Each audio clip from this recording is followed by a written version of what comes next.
மஸ்ஜித் மாலிக் கோட்டூர் மற்றும் குணம் சித்ரா கிளினிக் இணைந்து நடத்தும் இலவச சித்த மருத்துவ முகாம் பாளையங்கோட்டூர் மஸ்ஜித் மாலிக் பள்ளி வளாகத்தில் வைத்து இன்று நடைபெற்றது. இந்த முகாமினை கோட்டூர் குத்பா பள்ளிவாசல் முன்னாள் தலைவர் நாகூர் மீரான், ஊர் முக்கிய பிரமுகர் சையது முகைதீன் ஆகியோர் கலந்து கொண்டு துவக்கி வைத்தனர். முகாமில் டாக்டர் கிருஷ்ணவேணி தலைமையில் டாக்டர்கள் ஆனந்தி, சாரதா தேவி, மோகன் ஆகியோர் பொதுமக்களுக்கு மூட்டுவலி, சர்க்கரை நோய், தோல் நோய், இரத்த அழுத்தம், கல்லடைப்பு, ஆஸ்துமா, மூலம், சோரியாசிஸ் போன்ற நோய்களுக்கு சிகிச்சை அளித்தனர். முகாமில் கலந்து கொண்ட பொதுமக்களுக்கு சித்த மருந்துகள் மற்றும் மூலிகை ஒற்றட முடிச்சு இலவசமாக வழங்கப்பட்டது.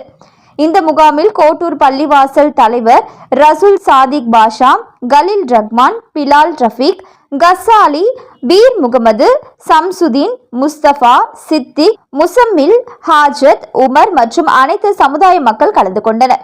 முகாமிற்கான ஏற்பாடுகளை மஸ்ஜித் மாலிக் நிர்வாக கமிட்டியரான ரசூல் சாதிக் பாஷா, கலீல் ரஹ்மான், அலியார், உமர், மீரான், கசாலி, பீர், மைதீன், தாஜித், ரஃபீக் உள்ளிட்டோர் செய்திருந்தனர். இந்த முகாமில் 50க்கும் மேற்பட்டோர் இரத்த தானம் செய்வதற்காக தன்னார்வலராக தங்களை இணைத்துக் கொண்டனர்.